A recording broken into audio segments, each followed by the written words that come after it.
The camera is grainy, the lighting is dim, but the image is unmistakable. An 11-year-old girl, blonde hair tucked behind her shoulders, walks alone across the lot of a Sarasota car wash. She doesn't know it, but someone is already watching her. From the edge of the frame, a man appears.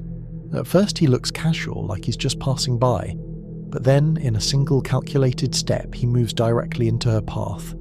He leans in, blocking her way. She freezes. His hand clamps around her arm.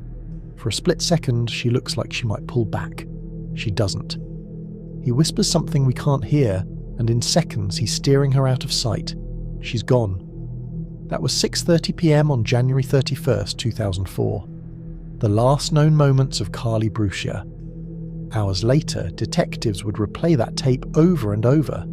The image of a child being led away by a stranger would burn itself into the memory of an entire community.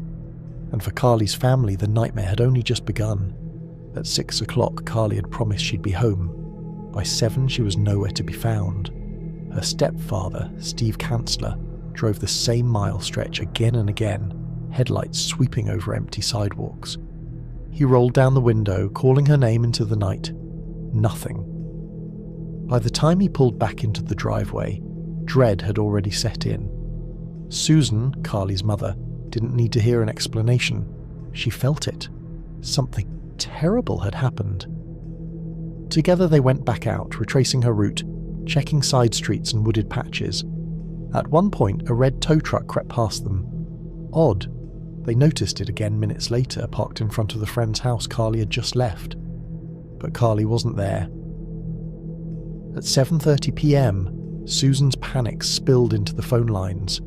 Her voice cracked as she told the 911 operator, "My daughter is missing. She's only 11. We've searched everywhere." 911, what's the location of the emergency? My daughter is missing. What's your address, ma'am? And your phone number? Okay. Has she been missing before?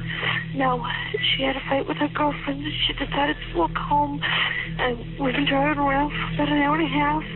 And it's not an hour and a half walk. Within minutes, a bolo was issued. Be on the lookout for Carlie Brucia. Officers combed the area. Nothing. Neighbours joined in. Flyers were printed. The search was officially on. But while the family clung to hope, investigators were already preparing Susan for the unthinkable.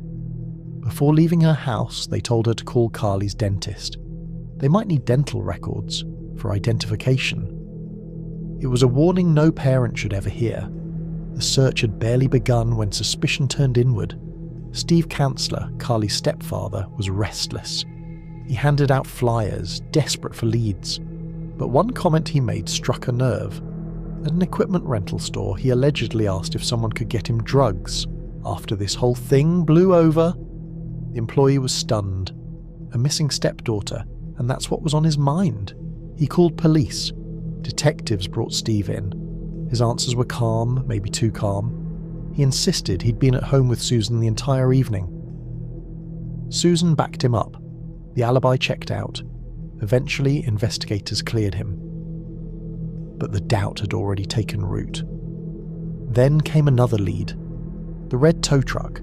Steve swore he'd seen it circling near the search route. The truck belonged to Ron Choquette, a man casually dating the mother of Carlie's friend. Ron admitted he was home the night Carlie slept over. At one point, he was the only adult in the house. It was enough to raise eyebrows. But when detectives pressed him, Ron said he'd already left for work before Carlie walked home. His co-workers confirmed it. The red truck was scratched off the list. Still, officers couldn't shake the sense that something darker was at play. Carlie's friend hinted she'd been upset, maybe even reluctant to go home. Could this be a runaway case, or was it something far worse? The uncertainty weighed heavy. But the very next morning, police dogs traced Carlie's scent.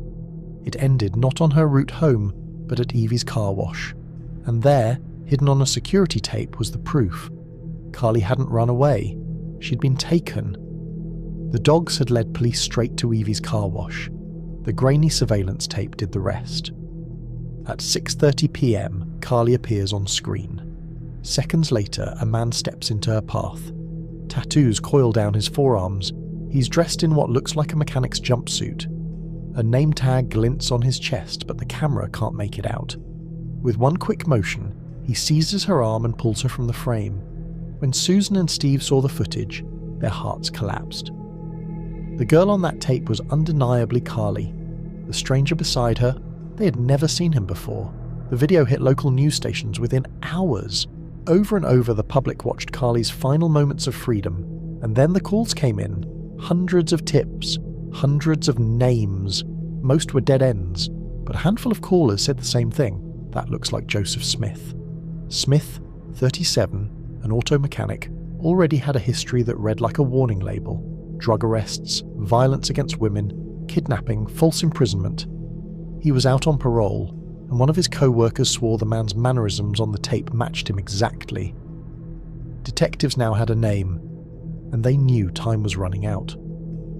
Detectives drove to a small house in Sarasota, where Joseph Smith was renting a room from friends.